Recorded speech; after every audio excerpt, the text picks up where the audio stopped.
Good evening, everyone. Our dear audience in this very important webinar and all the followers. This seminar is organized by South24 Center for Media and Studies, and it is discussing the absence of the regional and international role in fighting terrorism in Yemen, and this is a very thorny, old, and renewed issue that is related to the national, regional, and international peace. It is also related to peace and war issues in Yemen, and there are a lot of questions that are ambiguous and thorny. And the experts that we have today, probably they will untangle some of these questions and ambiguities around this issue. Before I welcome the guests and the panelists in this webinar, I'd like to congratulate South 24 today, the 23rd of September, for the fourth anniversary of its establishment. South 24 has achieved a lot. As a person from outside the center, as an outsider, I would like to congratulate them because at the level of research, they have filled in a very important gap that existed in relation to the research and studies in the local and regional issues. And at the level of media, actually, they had a very important and prominent role in reaching out to a large audience in a record time. So I'd like to congratulate my colleagues in South 24, and I'd like to salute the panelists in this webinar, Mr. Mohammed Al-Naqib, the official spokesperson of the Southern Armed Forces, Brigadier Hassan Al-Shihri, the military expert, and Mr. Hussam Radman, the researcher in the affairs of the armed groups and radical groups, and will be joined later by Adrian Carmel, the expert in fighting terrorism in the MENA region, and he is a fellow to the Arabian Peninsula Center. So before we start discussing the topics of this webinar is being live streamed on Facebook. It will be recorded and then it will be streamed on YouTube. And there is a live interpretation that is provided for this session.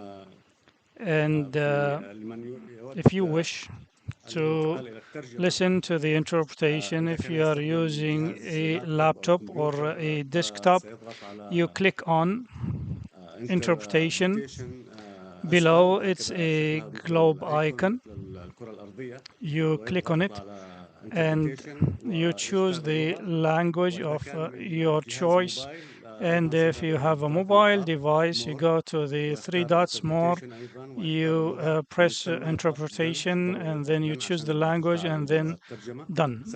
So we start now. I start with you, Lieutenant Colonel Mohammed Al-Naqib, on the reasons and the causes. I'd like to clarify here that we have three topics in this webinar, and for every webinar, we'll give every panelist 5 minutes to speak. So the first question is about the increasing trend of attacks in South Yemen, and why South Yemen in particular. So I start with Mohammed Al-Naqib discussing this issue, the causes for the increasing trend of terrorist attacks in the south. You have 5 minutes. I hope the 5 minutes are enough to respond to this question because it's a detailed question why we are seeing an increasing trend of terrorist attacks in the south and why the south. First of all, we understand the geopolitical and strategic location of the south, its economic and security importance, and it was the destination of the extremist groups and the radical elements because they wanted to have a stronghold in this area, a foothold, in order to create a destabilization at the level of the region and to control or to destabilize the international shipping routes. And this includes the Houthis, Al Qaeda. The Houthis, for example, yesterday they had a military parade and they have displaced sea mines, sea missiles to target international shipping lines. Responding to your question, why the South in particular, and why we are seeing an increasing trend of these attacks recently. As you know, the Southern Armed Forces, when they engaged in this fight, and President Idris al-Zubaydi said that this is an existential battle that we engage in. Since then, the equation has changed, and uh, these groups they changed their tactics, and therefore these terrorist groups regrouped themselves. At that time, the Southern Armed Forces started to establish presence with support from United Arab Emirates and our brothers in Kingdom of Saudi Arabia. The Southern Forces inflicted heavy damages to these groups, and they have managed to implement or carry out various military campaigns in the south, in Al Mansura district, for example, where we had terrorist elements after the eviction or the expulsion of Houthi terrorist militia. These radical elements were stationed in Aden, and Aden was cleansed from them, and then Abyan, Shabwa, and Hadramaut. In Hadramaut, we had operations there, and the Southern forces fought in these areas in the past 2 years. And then we had other military campaigns against these radical elements, and these operations are not only beneficial to the South, but they come to the interest of the region and the entire globe. And these terrorist elements, they felt that they can no more exist in the South, and that mere existence is at stake, and therefore they have mobilized all their resources in order to try to reallocate to the south, but our southern forces continued their campaign despite the very limited resources that they have. And even today, actually, the resources that we have are not up to the level of the danger we are facing. But we say proudly that our forces have reached to the dens of these terrorist elements and to Al Qaeda organization. And today, probably you have seen Saham al-Sharq and Saham al-Janub campaigns, which are in the areas of Abiyan and Shabwa, and we have managed actually to dislocate these terrorist groups, including in Wadi Umran. And this is one of the locations chosen by the Arab Afghans after 1994. Why they have chosen that location? Because it's close to the borders of the north, and this location is strategic. And I want to say that our forces have removed or dislocated these elements from their sites, and now they are confined to certain areas and spaces, and the Arab coalition and our forces can strike them. I move to Brigadier Hassan al-Shihri. Your Excellency, Mohammed al-Naqib referred to the military parade of the Houthis, and as he was speaking about countering terrorism in the south, and as if he is indicating that there is a relationship between the Houthis and Al Qaeda. This is how I understand it. There is a remarkable upscale in the terrorist attacks. They have started to use drones recently. And therefore, do you believe that there is a relationship between the Houthis and joint interests between the Houthis and Al Qaeda in terms of the terrorist attacks in the south? So, through you and South 24, I'd like to convey my congratulations to the leadership and the people of Saudi Arabia in the occasion of the 93rd anniversary of the unification of Saudi Arabia, the country that was not colonized, and King Abdulaziz managed to unify this country. So we wish many happy returns to the kingdom, its people, and its leadership with all prosperity. Thank you for that. And then we have the custodian of the two holy mosques, King Salman, who renewed these vows. And at this time, the Crown Prince, it's the time of the Crown Prince Mohammed bin Salman.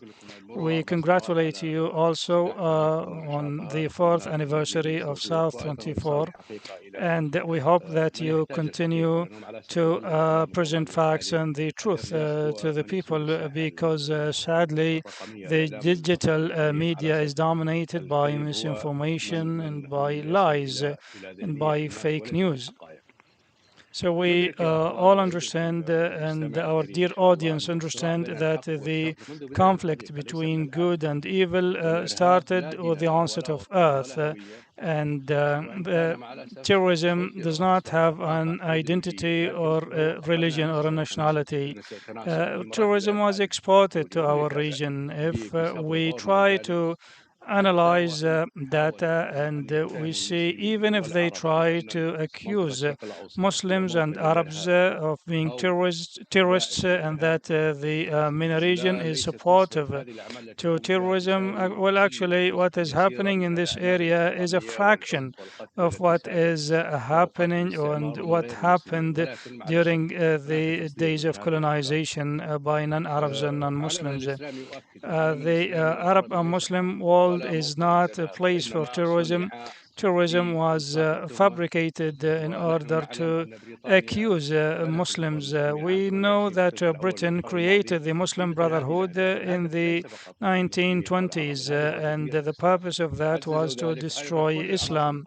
And all Western policies in Italy, France, and the US, they have supported this group, the Brothers of Evil, and they also supported Iran in 1979 in the change of the regime, and therefore these elements are in our area and are providing their services to who pays them in order to say that this area is a safe haven for terrorism. We have seen some elements in this area here and there who were trained to do these acts, and then it is almost an established fact that they managed to change our environment. Saudi Arabia was about to be hijacked 40 years ago, but our leadership confronted that, and the Crown Prince Mohammed bin Salman said it literally. He said, "We will destroy them," and he did it. So, for 7 years, thanks God, we did not have any terrorist attacks in Saudi Arabia. Why terrorist attacks have increased in the south?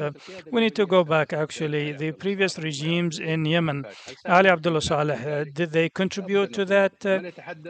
So the Yemenis are saying that the terrorist elements, Al Qaeda elements, and others actually are saying that, and it's a well established fact now, but those who are inside Yemen may not be able to say it. It is the right of the Yemeni people and others to understand and to say the truth. So, what we have seen and what is confirmed is that Ali Abdullah Saleh, Ali Mohsen Azindani, Ali Adoumi, and others, they made their country a safe haven for terrorism. And I am sending this message to you, my brothers in the south. Ali Abdullah Saleh was saying that he used to dance on the heads of snakes. One of these snakes is Al Qaeda, and one of these snakes is the Muslim Brothers, and one of these snakes is the Houthis. and those around them and likes, but all that was in a confined area in the north, but they managed to export these attacks to outside the country and to outside the borders of the north. I understand also that some Yemeni people know this information, but they cannot speak out because of fears. So you have 1 minute. Well, let's say, do we have indicators of what I said? Yes, there are accelerated developments in the international level, and this contributed because there are conflicts outside the region, and therefore they wanted to create an environment for terrorism in Yemen and to exploit that. This is something obvious. And number two, the failure of the government in restoring the state, sadly, and the emergence of a tendency for disengagement in the south since 2007, and therefore they wanted to establish terrorism in these areas in order to prevent the secession. And these people were used since they returned from Afghanistan, and Ali Abdullah Saleh was using them to blackmail the United States and others. And there is deep state in Yemen, which is formed by three elements: parts of the GPC, headed by Ali Abdullah Saleh, the Houthis, and the Muslim Brotherhood movement. Ali Abdullah Saleh had some tools, as you understand.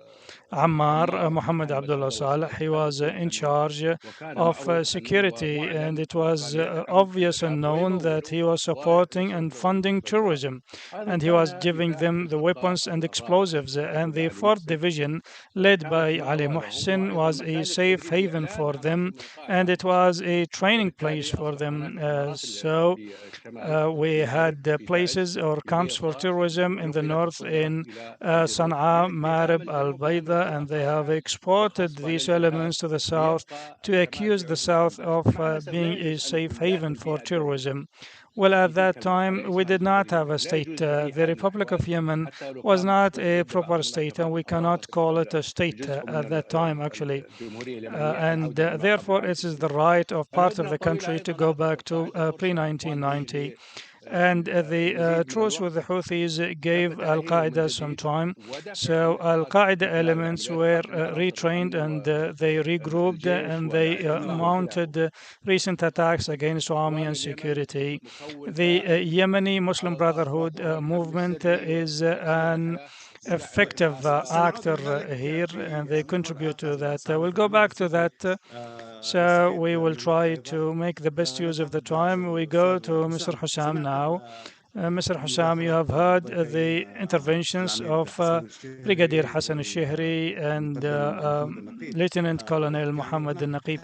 So they are saying that Al Qaeda is being used, in addition to the mutual interests. The previous regimes have been using Al Qaeda, and the question here: why the South? Why in areas in Shabwa, for example, and why the targeting is for the southern forces? Is there logistical support that is provided to them from Houthi-controlled areas from Al Baida? I go farther than that, and I say that based on the evidence and information, the relationship between the Houthis and Al Qaeda now is up to the level of the strategic alliance, and I will explain that. But let me answer first to the key question: why Al Qaeda organization is intensifying its attacks in the south, especially in 2022-2023.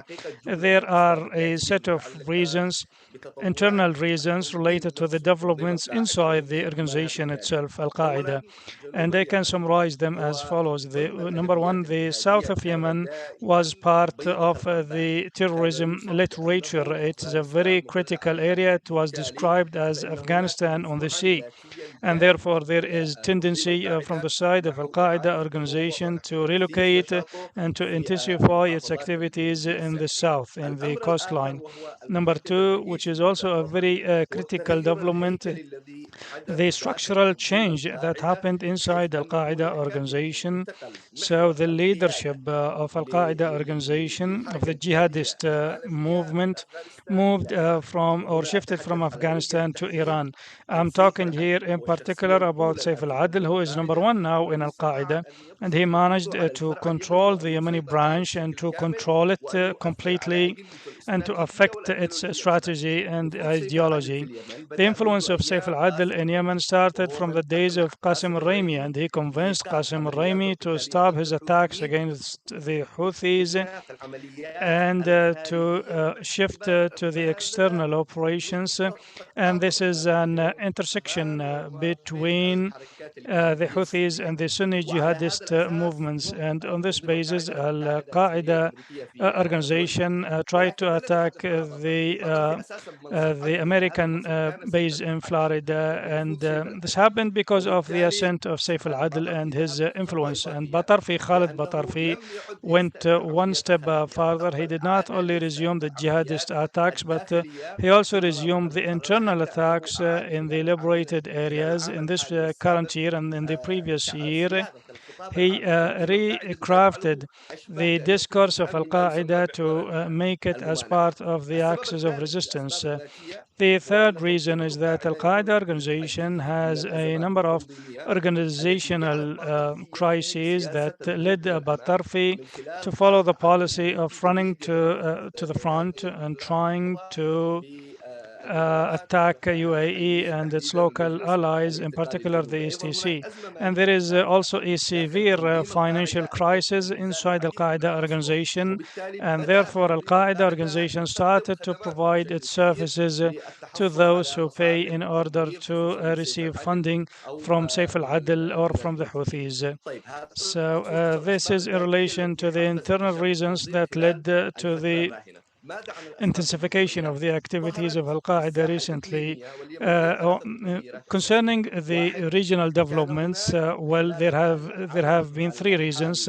Number one, the U.S. moved to enhance the presence of the United States in the Red Sea, the Gulf of Aden, the Arab Sea, and the Arab Gulf, and Iran wanted to use all its rogue elements to wage a war of attrition against the West, and the South represents an advanced front line.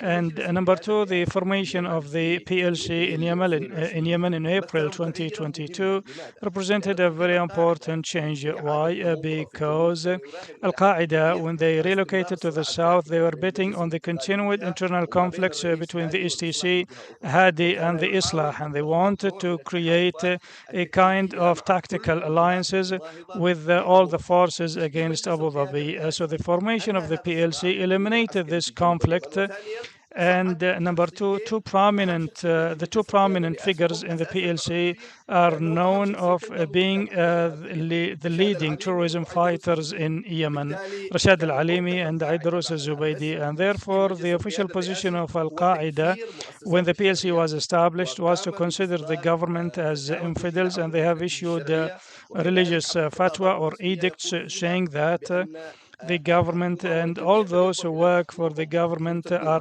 upstates. And this did not happen actually during the days of Al Wahaishi at the peak of Al Qaeda activities. And this is a recent factor. The last factor, which is very important, is that the Siham al-Sharq campaign or operation resulted in the revival of Al-Qaeda, and the organization launched Siham al-Haq campaign or operation in response to Siham al-Sharq operation. Okay, so what is now the new strategy that is being embraced by Khalid Batarfi? Khalid Batafi is embracing a strategy that we can call heading south, and it is based on the following elements. Number one, to develop to improve the operational and tactical coordination with the Houthis to be up to the level of the strategic alliance. And on this basis, Al Qaeda organization received drones from the Houthis and received funding from the Houthis and received also new technology to develop explosive materials. And Al Qaeda organization leaders who were detained in Sana'a were released. The second element to intensify the attacks in Shabwa and in Abian. In Abian to recapture some of the sites and in Shabwa as an attrition. And the third element is to launch a war of attrition against the Yemeni government. According to well-informed sources in the security, Al Qaeda organization was responsible for the targeting of the foreign employees by abducting and assassinating them. Moayed Hamidi, the UN staff member, was assassinated in Taiz by Al Qaeda.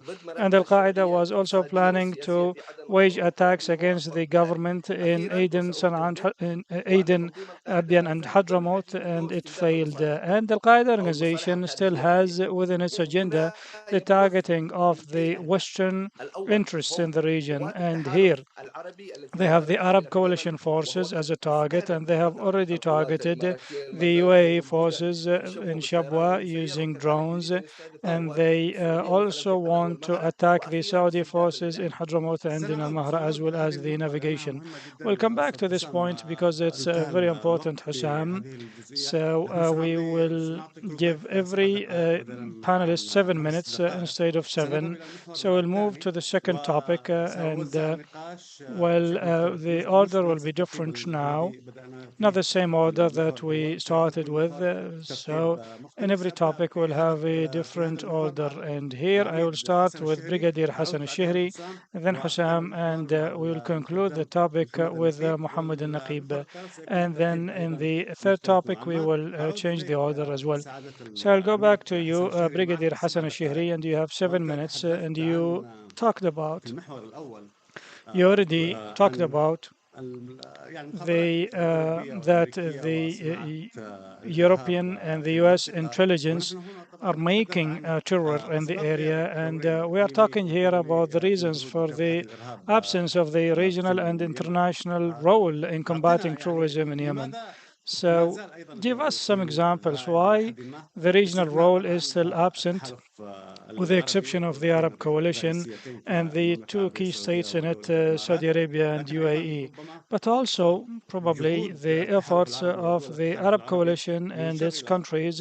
Well, they are busy now in the war against the Houthis and the political settlement, and they focus on that more than on countering terrorism. It's doubtless that the Yemeni environment is complicated. Saudi Arabia and UAE with the southern resistance and the security belts and the security organizations, they have launched attacks against terror elements in the south, and they managed actually to recapture Hadramaut from Al Qaeda organization, and one of the leaders of Al Qaeda was captured alive.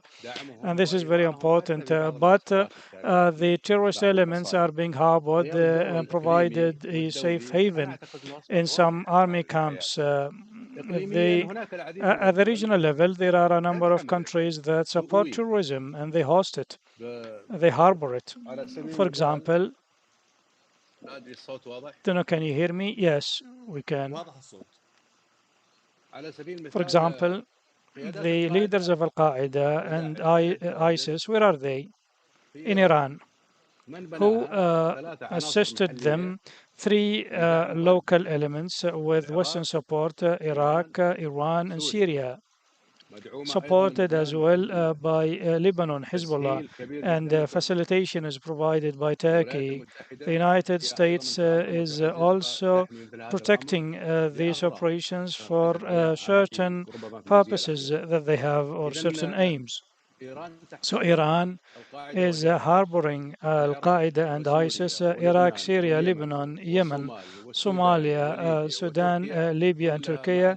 All of them, sadly, are a conducive environment for these operations and for these organizations. The US, Britain, France, and the European Union, they host directly or indirectly the Muslim brothers and those who support them. In Britain, there are leaders, the alternative for the Murshid, and in Germany, there are Muslim brothers elements in other countries, and there are functional states that are supporting them, and they are hosting and harboring these terrorist leaders, and they claim that they are democratic countries and that they fight terrorism. So we cannot reconcile that. They cannot claim that they fight terrorism, but at the same time they are making it. The U.S. President Trump, he accused the U.S. left, Obama, Biden, Clinton, Condoleezza Rice. He accused them of establishing ISIS, which they wanted to establish an Islamic State in Syria and then Iraq and then to expand. And then it has branches or franchises in Africa and elsewhere. So they are looking for the soft spots, including Yemen, in order to establish these terrorist organizations. So, fighting terrorism by those who made it actually, this cannot be reconciled. And this is a policy, this is a Western policy to keep the Middle East region as such. So it is not a local made policy. Sadly, there are tools in Iran, Yemen, Syria, Iraq, Lebanon, Turkey, Libya, and Sudan. There are elements that are affiliated with the Muslim Brotherhood movement. They support that, and they are being used to implement these agendas. The United States, they declare or they overtly fight terrorism, but covertly they have some terrorist leaders who and the Democrats and the left in the US are accused of making tourism. So I believe our colleague Adrian may respond to this question. Well, in the southern Yemen, the southern Yemen was targeted since early 90s, specifically in 1994 when there was a civil conflict and when unification was imposed by force. Sana'a wanted the south to be a safe haven for terrorist elements in order to give the pretext for Sana'a to fight terrorism in the south. And as my colleague indicated, Mr. Hussam and Mr. Muhammad al Naqib, as he indicated, well, they provided the details from within the Yemeni environment and they explained to us what is happening inside Yemen. I believe the Yemeni environment can be strengthened, and if there is the willingness, they can fight terrorism in Yemen as Saudi Arabia did, as Egypt did, and therefore the absence of the regional and international role, I believe that it is deliberate for aims that we will identify later. Well, I'd like to welcome Mr. Adrian Calamel, the researcher in counterterrorism operations, and he's a specialist in the Middle East, and he's a fellow researcher with the Arabian Peninsula Center. We are discussing the absence of the regional and international role in combating terrorism, and in particular the role of the U.S. in the Middle East region, the absence of the U.S. since President Biden took office.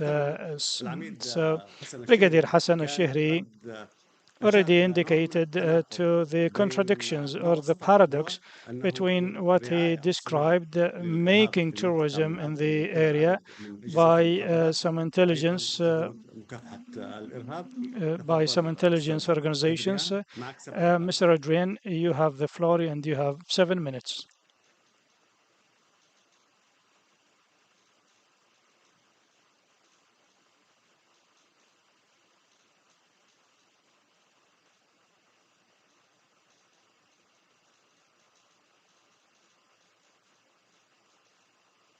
Is there a translation coming?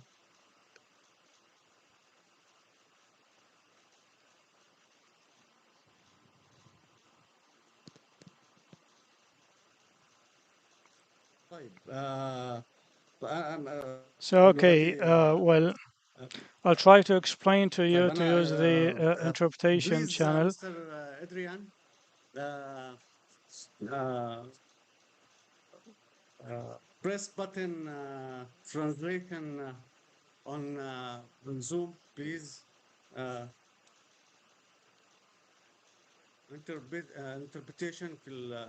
All right. Yep.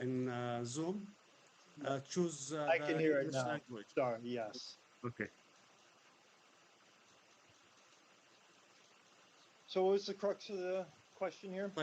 So I wanted to ask Mr. Adrian about the issue of the lack of the regional and international role in fighting terrorism in South Yemen in particular, and the absence of the U.S. From the Middle East region since Biden administration came to office. Brigadier Hassan al-Shihri referred to the contradictions in the U.S. and European policies in combating terrorism, and as he described, he said that there are intelligence organizations that have created terrorism in the area, and they themselves they claim that they are fighting terrorism, and they coordinate with the countries in the region to combat it. You have 7 minutes, sir. The way I look at it, and I'm glad you prefaced the conversation with the Biden administration.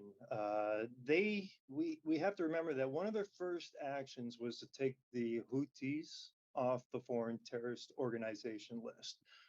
So when we look at the American and the Western policies, when I look at Great Britain, France, the countries that have been driving this nuclear deal, it's all.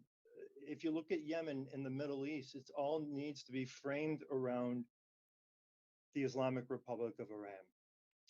And what the United States has had and the Biden administration has been a nuclear policy, a ransom deal policy, and it's anything to appease Tehran so that anything to appease them. And part of that appeasement is appeasing the Houthis. So if you look at that's one element of it. So you remove the Houthis from the foreign terrorist organization list, they're no longer considered terrorists, which they indeed are.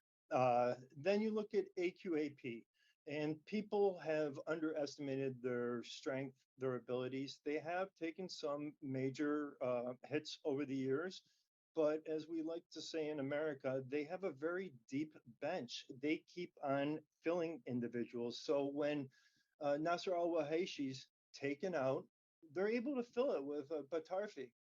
All right. And the American campaign, so they have not recognized they've everything kind of shifted to looking at ISIS at one point, and ISIS seems to be this big discussion that everybody wants to have, but when they don't realize is that the biggest players, the most dangerous players, are the Islamic Republic and its proxies, the Houthis, Hezbollah, Hamas, you name it, and then also Al Qaeda. And AQAP has always been, it's been looked as the one, if you want to call it, branch of Al Qaeda that has been able to project transnational terrorism. And you look at the Fort Hood shootings, that was done through proselytizing by Anwar al-Awlaki. You look at the the Christmas Day underwear bomber. That was another one that was run out of AQAP. So during the Civil War, during the Arab Spring, and I'm going to kind of move a little bit over here.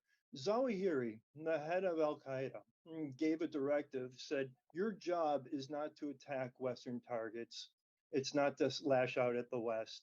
Was really only one incident, and that was the Charlie Hebdo attacks that was sanctioned by Al Qaeda. Outside of that, you don't have any transnational attacks is because their emphasis was on growing territory. So what they've done is grown territory in Yemen. They have taken territory. They took seizure of Mukalla port back in 2015. And then there was kind of a downward spiral. I wouldn't say downward spiral. There's a fog of war, let's call it. And we didn't hear a whole lot of AQAP. The Obama administration was very active from the air. They called him President Predator for a reason. He used the Predator drones. Trump was very active as well, using Predators as well. And this is, I think, one of the big failures of the West and American counterintelligence is that we've been playing something that is what we call whack-a-mole. You hit one terrorist over the head and another one pops up. So when you kill them on the battlefield from the air, what you have is no human intelligence. There has only been maybe 4 raids, maybe 5, 6 commando raids that you've seen in Yemen during the years of the war on terror. And this is a problem. It's the human intelligence. It's also, I think, the Biden administration, you look at the record, they have only carried out 4 2 missile strikes in 4 years. They've only carried out 2 strikes in 4 years, and they were all focused on AQAP.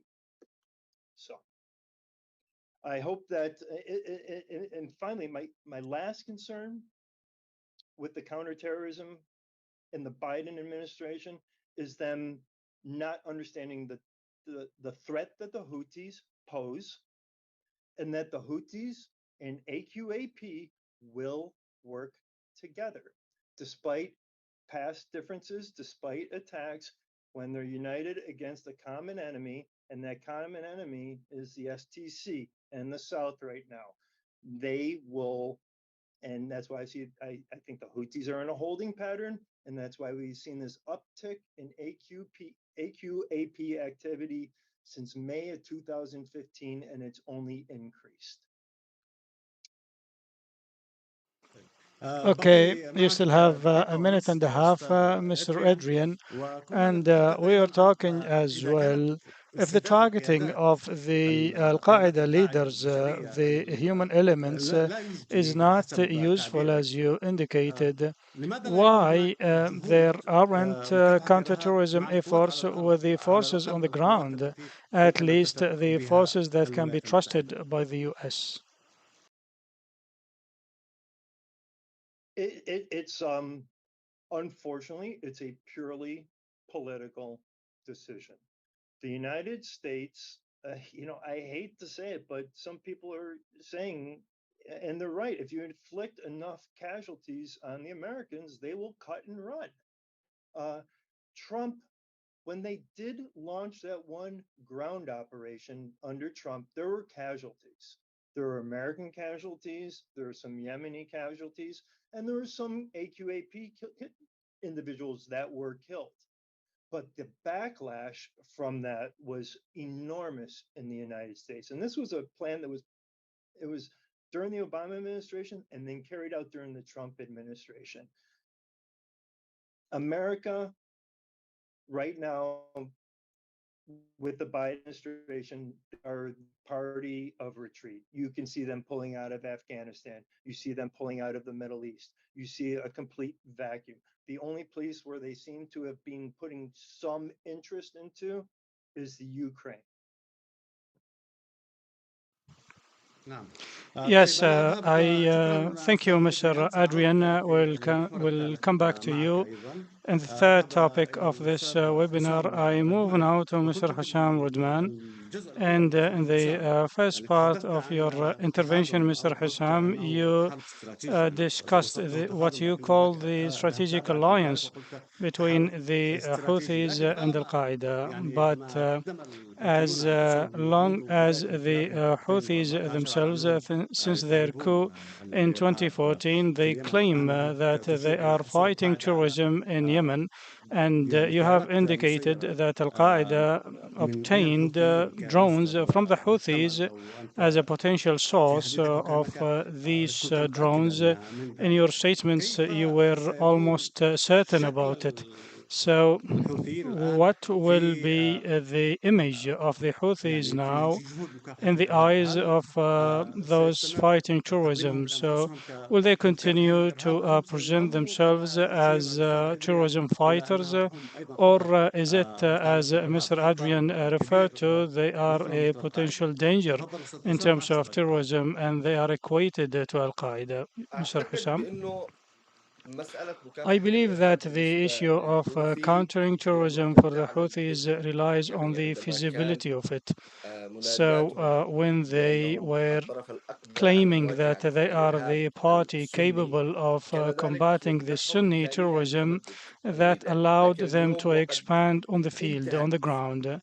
But إمكانية هذه now, الحجة، as this بات pretext من has الأمثل expired, بالنسبة لهم it إعادة is صياغة preferable for وتنظيف them now هذه to القوات rephrase بالنسبة their للمتقاطعة معهم. position أنا or أعتقد to بأن work المتغير with المهم الذي Al أعاد صياغة Qaeda. I العلاقة think ما بين the الحوثيين important development بين that تنظيم reshaped the القاعدة هو الذي relationship سمح between لي the أن Houthis and أصر Al Qaeda, it is وأقرر not وأغير a كل local المعلومات التي development. كانت بالنسبة لي I حاسم خلاص assert, انقطع I من هنا، assert هو that أن it is an لطفي international المحمد development. It is the ascent of Saif al-Adil وجوده الذي استشرف and his الكل خصوصا influence منذ عام inside Al Qaeda organization, 2011 وصولا especially since إلى 2018, 2022 هو reaching من to أعاد صياغة 2022. هذه It is العلاقة this بشكل development كبير. that اليوم reshaped this relationship الزعيم الأول radically. والفعلي بحسب Today, تصريحات الأمم the number one المتحدة leader, according to the UN, والخارجيات according وزارة to الخارجية the الأمريكية US والمخابرات Department الأمريكية of والسيد State العدل and the متواجد CIA, في إيران، Saif وما يجمع al-Adil is الإيرانيين present in Iran. And والوجهات what والسنة هو ليس أمرا جديدا. combines the لطالما Iranians and the كان Sunni أسامة بن لادن jihadists is not يتحدث عن أن something النظام new. الإيراني Osama bin هو Laden أقرب من used to الناحية say all the الاستراتيجية time that the بالحرارة فيما Iranian هو يرى regime is strategically أمريكا closer أو to them الغرب العدو because they الأول see the والذي US and the كالطرفان West الذين as number كان one enemy. وهذا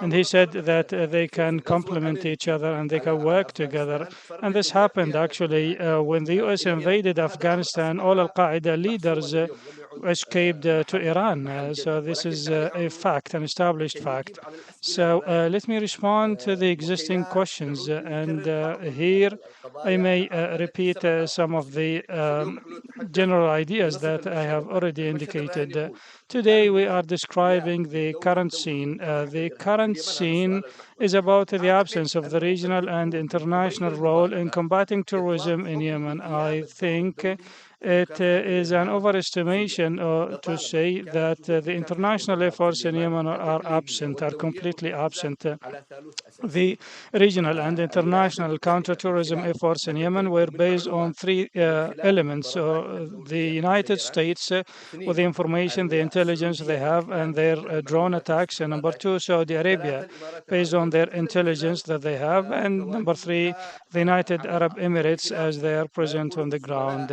أو And زميلنا contrary to my أنه colleagues are saying, الجهود أو the سياسة الدول سميها efforts سياسة or قطع the الرؤوس policy of التي cutting انتهجتها heads الإدارة that was الأمريكية followed لمكافحة by the US الإرهاب في اليمن administration قد كانت to غير combat مجدية. أنا terrorism أقول in عكس ذلك، Yemen, بالعكس it هي was كانت not useless. أثبتت جد To the وعاشت contrary, جريمة. actually, it was very مثلا عندما effective قرر and it was ترامب useful. For أن example, يفارق when القاعدة Trump التي أرساها decided أوباما، وهي قاعدة to لا أقدار break على the الأرض، rule established by وقام Obama, بعملية which is كيفا no boots on the تشريحية ground, في العام and الثانوي Trump launched عشر، the أدى raid in هذا إلى Haifa in وجود خسائر 2018, عميقة. and this led بالتالي to some heavy losses. مكافحة And الإرهاب من therefore, خلال الجو countering ومن خلال terrorism المعلومات ومن خلال based on سياسة قطع الرؤوس airstrikes, كانت intelligence أكثر gathering, جدوى and cutting the وأقل خطورة heads بالنسبة was للأمريكان، more وفعلا effective استطاعوا أن يصفوا and was توأمات less الجهاد expensive or اليمنية costly for the وهما ذات Americans. الله And they أهمية managed على actually الظواهر to اليسار. eliminate ولكن very هنا important Al أتحدث عن Qaeda leaders, الوحيشي Al وقاسم Wahaishi الريمي and الذي Qasim كان al في Raimi, العهد who الأوبامي were خليفة the candidates الظواهري، to be وقد تم the successors of التصويت. Al ولكن Zawahiri, and they were ما الذي حدث eliminated. خلال So, but what 20 happened 23 in و20 22 2022 and واضح 2023? بأنه حصل It's هناك obvious that تبدل في there was a أولويات هذا change in الثالوث the الدولي priorities of والإقليمي. this international and regional الأمريكان triangle in أصبحوا على Yemen. المستوى الأمني The مهتمين Americans at the بمكافحة security التهريب level, أكثر they من are الإرهاب. focusing on ولو combating لاحظنا smuggling بأن هناك more than اهتمام كبير countering موجه في terrorism, جدة and the US وخفض forces السواحل focus on وتم القبض supporting على the المركب Coast والشحنات Guard's forces, الأسلحة and التي they have كانت قادمة عن intercepted طريق البحر والبر. weapons that were coming through the على sea المستوى to the الآخر Houthis. The other level, the Saudis, they seem to have moved from countering terrorism to other priorities. So their priorities are now focused on establishing a settlement in Yemen and reaching a deal with the Houthis. And it is obvious that the Saudi-Iranian rapprochement made Al Qaeda not a priority for the Saudis because they know that the Iranians will no more use Al Qaeda to target the Saudi interests now, given this rapprochement with Iran. So the UAE has now the leading role in combating terrorism, and we are talking about Shabwa and as well as the governorate of Abiyan. Mr. Hussam, you still have 2 minutes of your time. So I'll ask you now about, I have asked Adrian about the cooperation with the forces on the ground, and he talked about the American concerns about the potential losses they may sustain if they send boots on the ground. But can they cooperate with local forces on the ground without the direct involvement of the U.S. forces? I do not want to appear as someone telling a secret, but my friend Mohammed al-Naqib may have the answer to that. Who said that the U.S. does not cooperate with the local forces in countering terrorism, at least at the level of intelligence gathering? Mr. Mohammed al-Naqib can confirm or deny this piece of information. There is cooperation, there is coordination. Probably it's not at the highest level, and the support is insufficient. This is true. But I believe the coordination, the intelligence sharing is existing, it's there. And based on that, a number of achievements were made. I'll give you a small example. In March 2023, an air raid resulted in the elimination or the assassination of Hamad al-Tamimi, who is a prominent leader in Al-Qaeda, who understands the importance of this leader, understands the significance of these efforts. Tamimi was the second in line after Khalid Batarfi, and he's the engineer of all the transborder attempts or attacks, and he was the latest strong Saudi element in Al-Qaeda organization. The international role is not completely absent, but it is insufficient because there is a kind of relaxation, and the international community is underestimating the threat of AQAP. Thank you, Hussam. I'll move and I'll ask the same question to Mohammed al-Naqib.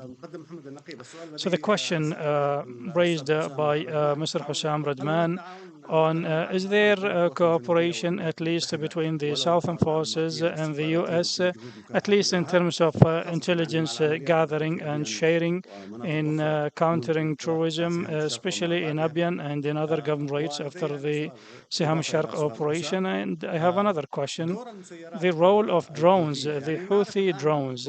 We understand now that there is a complete cessation of hostilities in Yemen, but the transfer of drones from the Houthis to Al Qaeda. Will the Houthis use that to target some military targets using the drones through Al Qaeda, as happened in Al Dabba terminal? They have targeted the oil facilities, so can they do it now using Al Qaeda? And but probably the military targets are the Houthi targets primarily. So, first of all, in my first intervention, I felt that time was not sufficient for me. Out of this webinar, we want to understand that terrorism in the South is not only related to Al Qaeda. Since the retreat of Al Qaeda from Afghanistan, terrorism was shifted to the South, and you know that there is a religious edict that was issued in this respect. Our dear friend from the US, he talked about the headhunting of Al Qaeda leaders. He was accurate in what he said because Al Qaeda organization, they have lines of succession. It's very important, yes, to cut the heads, but at the same time, the grassroots and the infrastructure of the organization have to be attacked and they have to be hunted down, and they should lose every safe haven that they have. The Southern Armed Forces, do they have cooperation with the United States of America? Yes, we have cooperation in terms of information sharing. You have seen President Haidarus Zubaidi in the US. He spoke to the US Secretary of State about the requirements of the Southern forces in terms of combating smuggling and other activities. President Haidarus talked about combating tourism as well as anti-piracy and anti-smuggling. So he raised all these requirements, including the requirements of the Coast Guard's forces. So the regional and international actors, are they completely absent from supporting our southern armed forces in combating terrorism? And I mean here that these forces are the only forces that are countering terrorism in the south. Al-Qaeda organization never threatened the government forces that were controlled by the Muslim Brotherhood movement. All the threats and the targeting was against the Southern forces, the UAE forces, and the Saudi forces. The Houthi justifications are that these are mercenaries and they are affiliated with the Americans. So this is an existential battle that we will fight. And the absence of the role and the international and regional support, is it completely absent? I want to say that this question needs to be answered as follows. There is regional support, yes. There is regional support through United Arab Emirates and all the partners in the Saudi-led Arab coalition. And this is a continued support, and we, from the beginning, were engaging in this existential battle against terrorism with support from the UAE. The United States of America effectively is hunting the big hits of Al Qaeda, and they have launched raids against the most dangerous Al Qaeda leaders. One of them was the expert in the making of explosive materials and others. But I see, based on our experience in this conflict, that the intervention, the attacks using drones cannot bear fruits unless there is logistical support, significant logistical support for boots on the ground, and I mean here the southern forces, including the Shabwa Defense Forces, the security belts, and others. When we work in synergies, the air raids as well as the land operations, I believe the battle will be won. And when we talk about the fight against terrorism and removing any hotspots for terrorism, we need to have the so-called the integrated and the holistic approach. I mean, when we fight terror, we have to fight it completely and not partially. The Al Qaeda organization, we are fighting Al Qaeda organization, and this is an international fight, but at the same time, there are parties that are providing funding and the material and the human supplies that are provided to this organization. Well, all these actors, they need to be part of this holistic approach.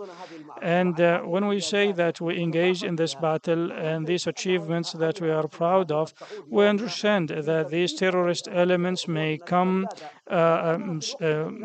back and they may wage attacks against us. Why? Because we understand that there are parties that provide funding, including the funding coming from the Houthi militia, and they supply them with drones. The danger of drones exceeds the southern forces. It goes beyond that because they can attack in Europe and they can attack the US interests in the region at large. Thank you, Colonel Muhammad Al-Naqib. And of course, this topic is over, and we'll move to the third topic in this webinar, and it's about what should we do in order to enhance the counterterrorism operations. We will rearrange the order now, and we'll give every panelist 3 minutes, with the exception of Adrian, because he started late, so we will give him 5 minutes.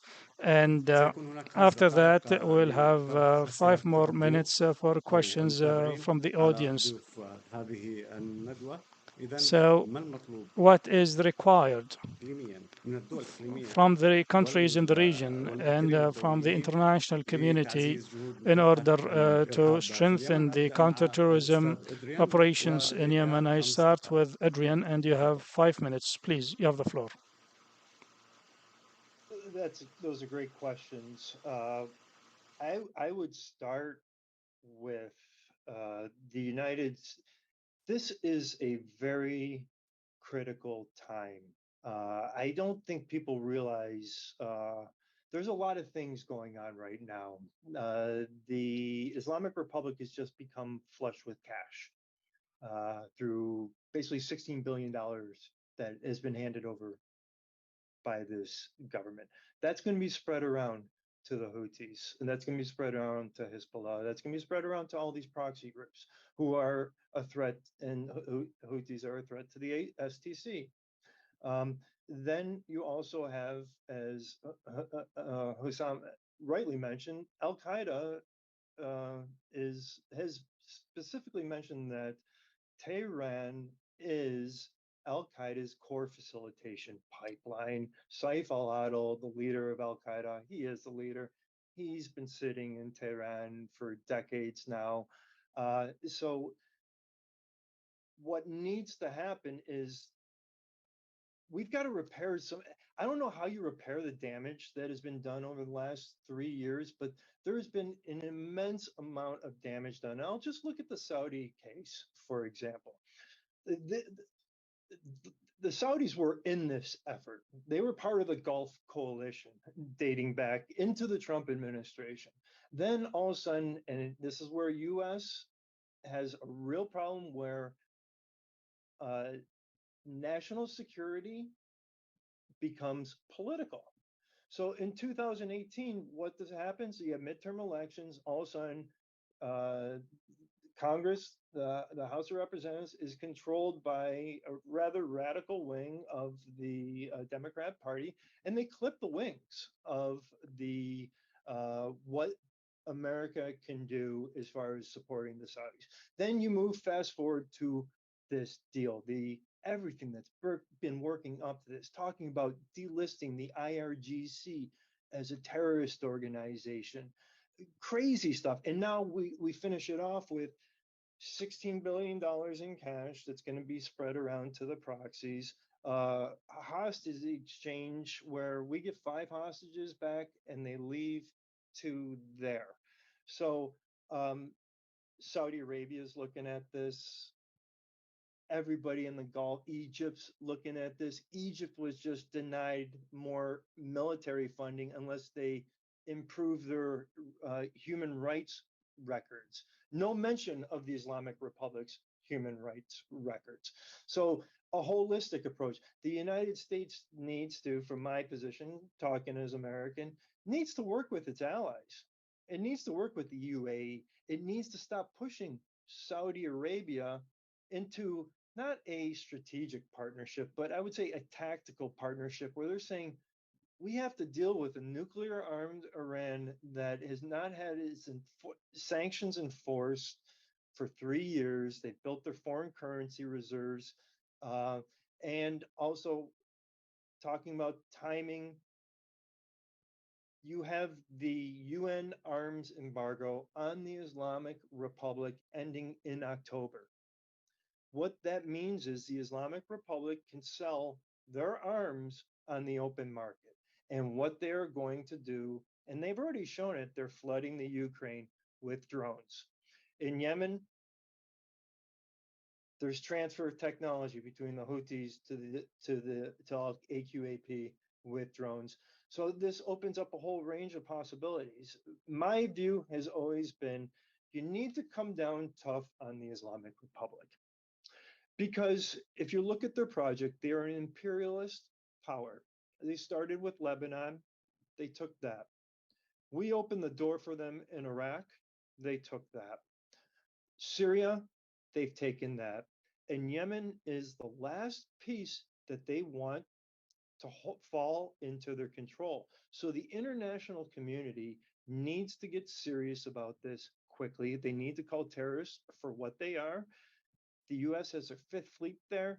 We should be, in my opinion, running ground operations, working, sharing intelligence, working with the STC. There is no other option at this point.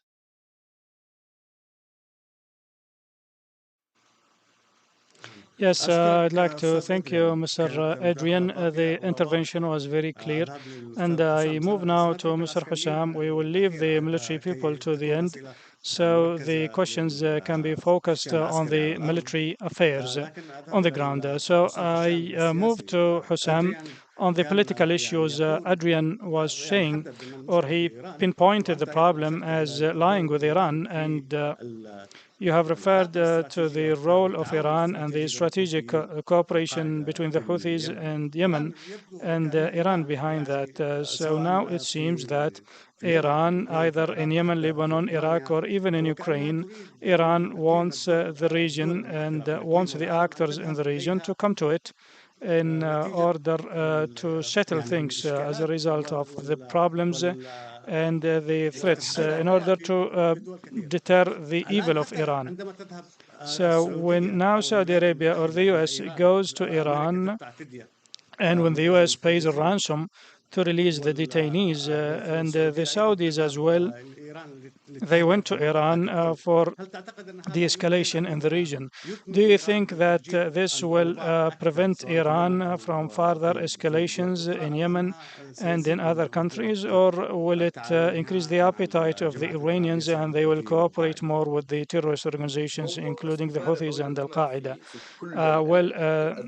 There are long-term investments from the side of Iran in all the rogue elements, the Houthis, Al Qaeda, and others. This is a strategic choice for the Iranians, but given the agreement they have with the Saudis, they will try to freeze their activities, but they probably will escalate later on. But the true question here, what could be the recommendations? The recommendations or the directions that we can follow in order to make counterterrorism efforts more effective and more comprehensive. I always say the following: all the parties, they fight terrorism, but no one fights radicalism and extremism. In other words, everyone, so rather than we address the root causes of terrorism, we are busy addressing the security manifestations of it. And this requires a larger project where all international, regional, and national efforts collaborate in order to create a new environment in Yemen that is based on the religious renewal, the sustainable peace, development, and social justice, and so on. But as it is difficult to achieve that, what could be the recommendations that we can present to the decision makers, the present, in order to make their efforts effective? Number one, for the STC, as they expand their military efforts to fight terrorism, they also at the same time they need to expand their political endeavors. It means that the STC needs not only to move based on its moral responsibility in fighting terrorism, but from its position as a partner in the state. And therefore, they need to create a larger political consensus around fighting terrorism in order to dissipate the accusations to the STC that it is exploiting terrorism for its benefit. And number two, for the PLC, in their first meeting, they need to adopt a national strategy to fight terrorism, and it should be part of their priorities, including agreeing on negotiations policy with the Houthis and implementing reforms in the liberated areas. For all international and regional actors, they need to establish a joint operations room to coordinate operations and to share information. And this room should bring together the triangle, the US, Washington, Riyadh, and Abu Dhabi, in addition to the local actors. At the end, for the international community, they have to press Iran politically in order to stop its support to terrorism. And this is something that is very critical. So today, Tehran is hosting Al Qaeda leaders and they support the terrorist groups, and therefore, there should be pressure on Iran to stop this behavior. It's clear, Mr. Hussam. I'd like to thank you for your intervention. I go to Colonel Mohammed Al Naqib and I ask you about what is required. What is required in order to enhance the regional and international efforts in fighting terrorism for you as Southern forces on the ground? We understand that the PLC established the Military and Security Committee in May 2022. And until now, there are no tangible results out of their work. Hussam was talking about the unification of efforts, but it is obvious that the Southerners and the Southern forces they fight terrorism alone, and they bear the brunt of that, and they inflict heavy losses, and they are targeted by the terrorist elements. But at the same time, it is as if they like it, they like this role, and they use it, as Hussam said, to say to the international community that they are the only ones fighting terrorism in the country. So, what is required, Colonel Muhammad, from the countries in the region and the international community to support you on the ground?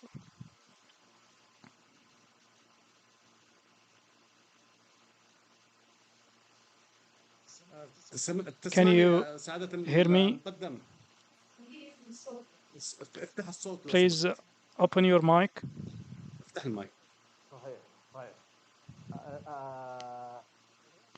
Well, first of all, we need to calibrate the terminology that you use, and Hussam as well. The unification of the local efforts, as you said, which party we can work with locally. If we talk about the National Army is divided. Part of it is controlled by the Muslim Brotherhood movement, and part of it is controlled by the PLC president. So, in this army itself, there are terrorist elements, or at least they are present in the geographic areas covered by the army. And I mean here the first military region. And Mr. Hussam knows that Amjad Khalid is a brigade commander in the National Army, and he is wanted in Aden for charges related to terrorism. So we cannot unify our efforts with other actors in the local scene because they are not sincerely fighting terrorism. The other thing, the PLC, yes, we respect their efforts, but the government itself and the Southern forces are fighting terrorism because they have seen that the claimed partners in the National Army, these partners, they are pushing terrorism towards the south from the beginning, and the Houthis are helping them. As Hussam said, there is strategic alliance between the Houthis and Al Qaeda. So, what is required in order to upscale the counterterrorism operations in the south?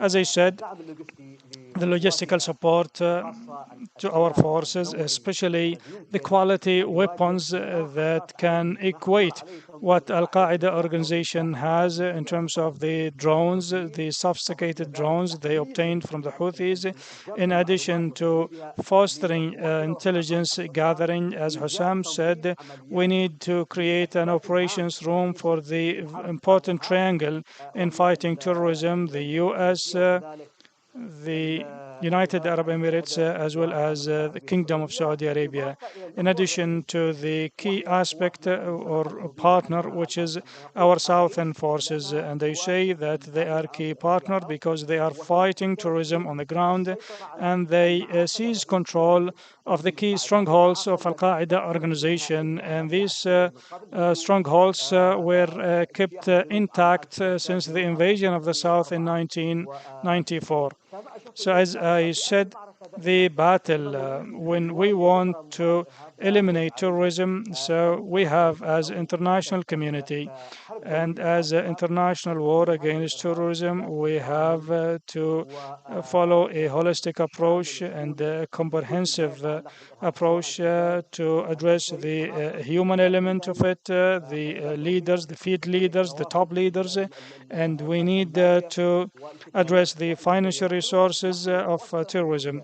So we in the South, we are fighting the human resources of Al Qaeda organization globally.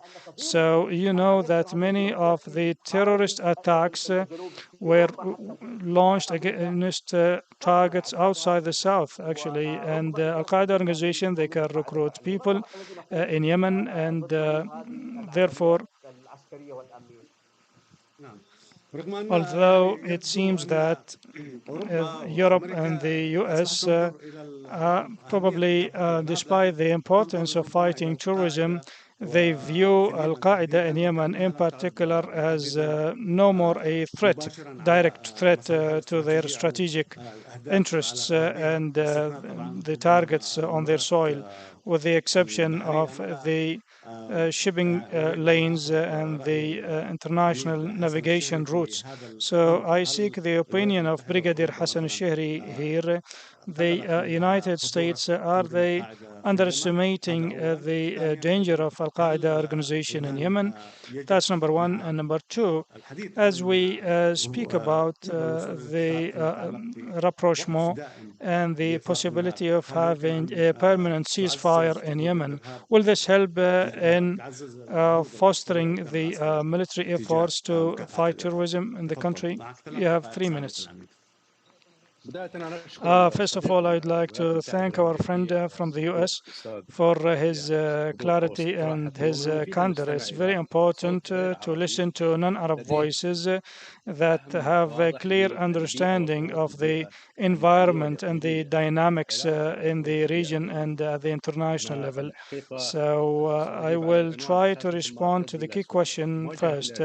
Combating terrorism, I believe, has to move away from a failed strategy, which is addressing the manifestations and the symptoms of terrorism, to addressing the root causes of terrorism, because the killing and destruction can be prevented, but the kidnapping and the hijacking of the minds of people, the brainwashing of the children, and moving them to the unknown future is very destructive, and we have to address that. I believe that there are international efforts. We do not deny that, but there is a very well-known proverb in the Arab region. We say that a person may injure you and may heal you at the same time, and the West is doing the same. Actually, they claim that they fight terrorism, but they harbor it at the same time.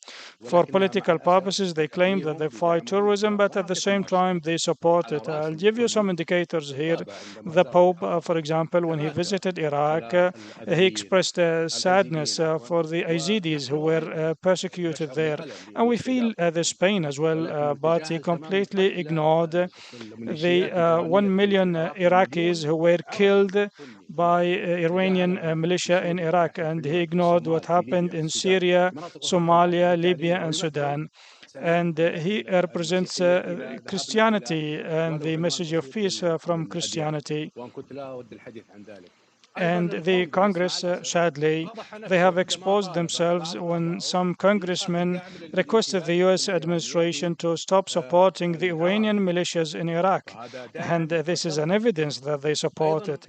And if there are if there is any well, if any presidential candidate in the U.S. wants to access the White House or wants to be re-elected, they claim that they fight terrorism and they launch operations. Okay, so what is required now? We still have 1 minute from the region and the international community, as already indicated, and as Adrian said, we need to have collaboration of efforts and we need to have sincerity. Saudi Arabia prevented the killing of thousands in Europe and in the US because they shared a lot of information with the US and Europe. So Saudi Arabia contributed to that. If we can have all the efforts in the South unified, and if we collaborate in the South to fight terrorism, we can prevent its relapse. And therefore, there must be a true fight at the level of ideology, thinking, and at the level of military operations. We need to follow a dichotomy approach in fighting terrorism because it is a global danger and in addition to drugs and money laundering, this is a transnational crime. There could be conflict between two countries, but this is confined to their borders. But for terrorism, it's a global threat, and therefore we have to have the sincere willingness and we have information in Saudi Arabia and we have the capabilities to act and we have defeated Al Qaeda in Saudi Arabia and we can help you in the south and the US and the West we want them to be sincere in fighting terrorism and not to fight it only to secure the navigation routes. It's clear. Thank you, Brigadier. And the time of this session is over. And now we still have time for questions and answers. If we have any questions from the audience on Zoom or those who are watching us live on Facebook. So we are waiting for your questions and you need to be specific when you ask the question. Thank you.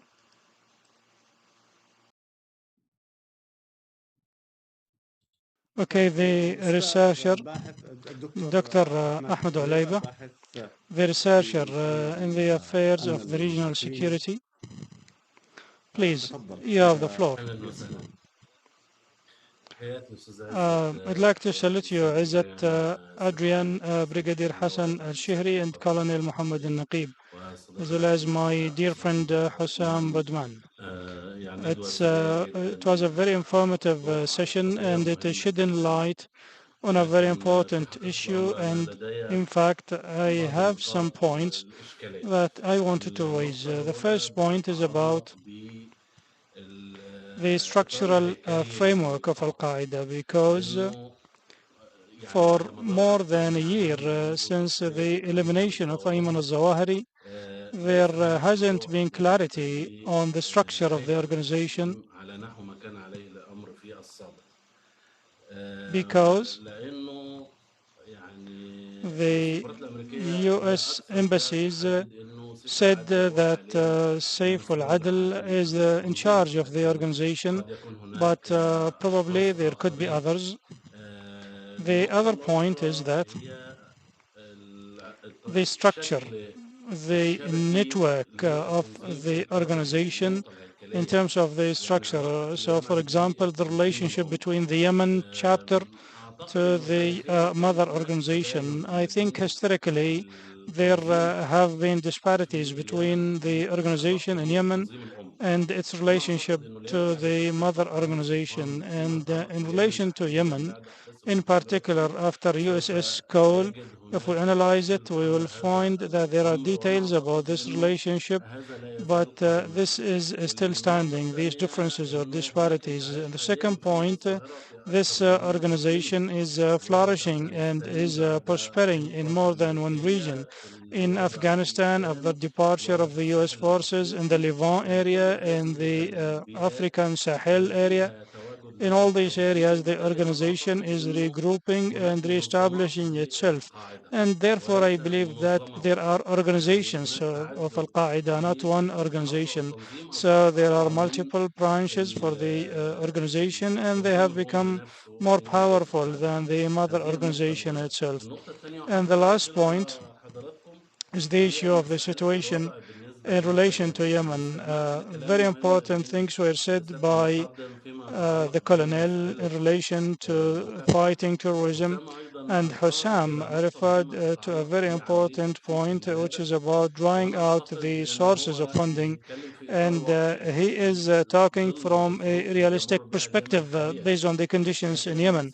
But I would like to ask you, the colonel, in relation to combating terrorism, I believe that this is an issue that may require a specific structure to deal with the Al Qaeda organization in Yemen. Meaning that do you have specialized forces fighting terrorism at the present?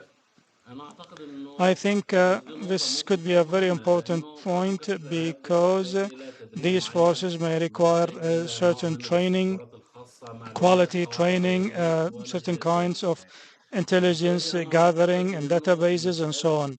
And I believe that having dedicated forces for fighting terrorism is something that requires shedding more light on it.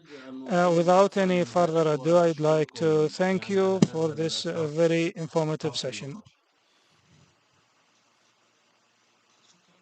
Thank you very much, Dr. Ahmed Ulayba, the researcher and the expert in the regional security. And we wait for other questions if we have any other questions or interventions, probably from the audience. So we still have 10 minutes.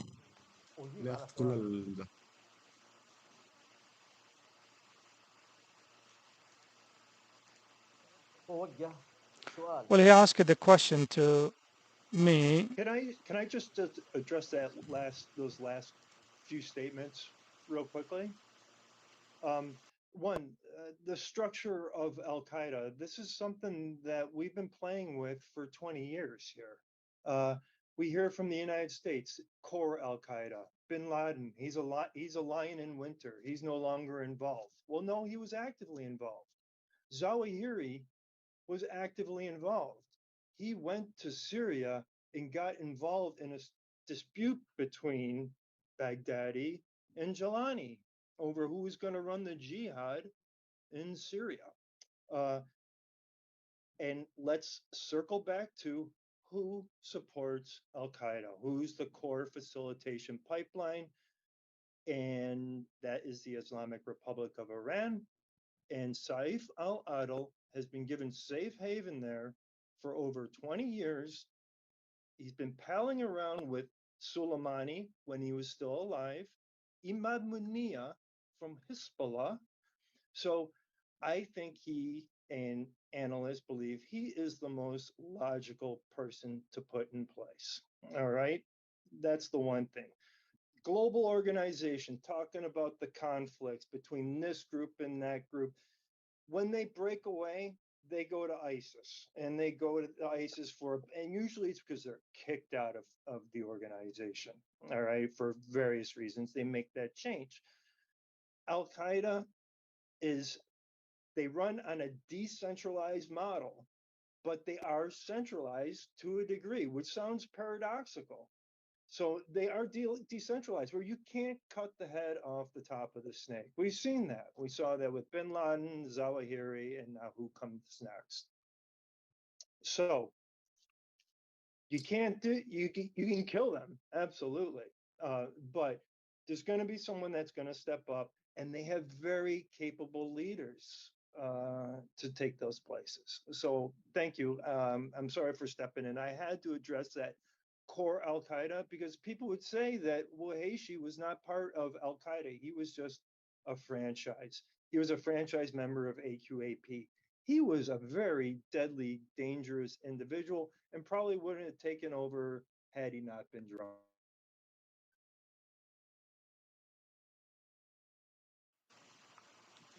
Thank you, Adrian.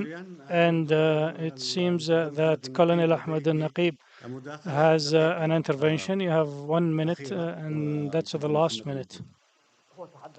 Well, the question was about do we have specialized forces to fight terrorism in the south? Yes, we do. We have these forces, and these forces were trained tactically and operationally, and they were trained on intelligence gathering. And these forces are led by Major General Shalal Ali Shaya, and they have taken part in many military or security operations outside the cities.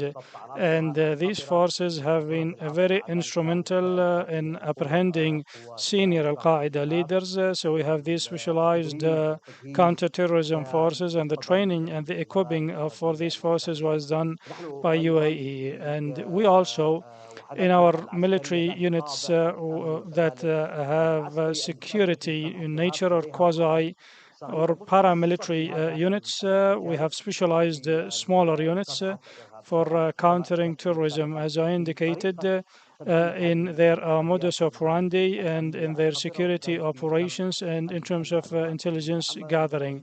The fight against terrorism is a lengthy and costly war. But as I have indicated, this is an existential battle that we have to fight. Thank you, Lieutenant Colonel Mohammed Al Naqib. I'll give you 1 minute, Brigadier Hassan Shihri. Thank you. I just wanted to add to the question raised by Dr. Ahmed from Egypt. In my opinion, the organizational structure of Al Qaeda currently is not very important. After the absence of Osama bin Laden and Zawahiri, even if Saif al Adil is now in the picture, I believe that those who are leading Al Qaeda, ISIS, Boko Haram, Al Qaeda in the Sahel and in the desert, and Shabab in Somalia, in addition to the dozens of terrorist factions in Iraq, Syria, and Lebanon, is Kaani, the commander of the Iranian Revolutionary Guards. So he is providing the logistics, the operations, the intelligence to them, and therefore all other leaders are insignificant because, as I said, these key leaders can be killed, but they are insignificant, and these operations have been published on the media for electoral purposes. So Al Qaeda, we have addressed the manifestations for it, but not the root causes. To the contrary, in Saudi Arabia, we have addressed the root causes of terrorism, and we have built the awareness of the people, and we need not to listen to the strange voices accusing some countries that they are not respecting human rights. That's clear. Thank you for that, Hussam Radman. Do you have something to add, lastly? Well, no, I have nothing to add. Okay, so thank you for this excellent discussion. It was a very important issue, and of course, it requires lengthy discussions and research and other conversations at the international level, the regional level, and at all levels. So it's about education, it's about intelligence, it's about security, all these things. So the topic is much bigger than a topic that can be covered in a 1 hour session. And this is an invitation, as South 24 has started the discussion now, and other think tanks and research centers can join actually. And so we need to work together in order to sharpen the research tools in this respect. We need to provide the right advice to the decision makers, and we need to invite other researchers to spotlight on this very important issue, terrorism in Yemen and elsewhere in the world. In Yemen, of course, for the specific conditions in Yemen that are related to AQAP and the specific conditions in Yemen in relation to Al Qaeda and the specifics about Al Qaeda itself. So I think we will continue these conversations and the researchers will continue their work. I'd like to thank all of you, the panelists who spoke in this session, Mr. Hussam Radman, the researcher in the affairs of the radical groups, Mr. Adrian Kalamel, the researcher in the field of anti-terrorism in the MENA region, and the fellow in the Arabian Peninsula Research Center, Brigadier Hassan al-Shihri, the military and strategic expert, and Lieutenant Colonel Mohammed al-Naqib, the official spokesperson of the Southern Forces. Thank you for all the audience and the participants, and those who will watch it later on YouTube or other South24 platforms. I'd like to thank our colleagues in South24 and goodbye.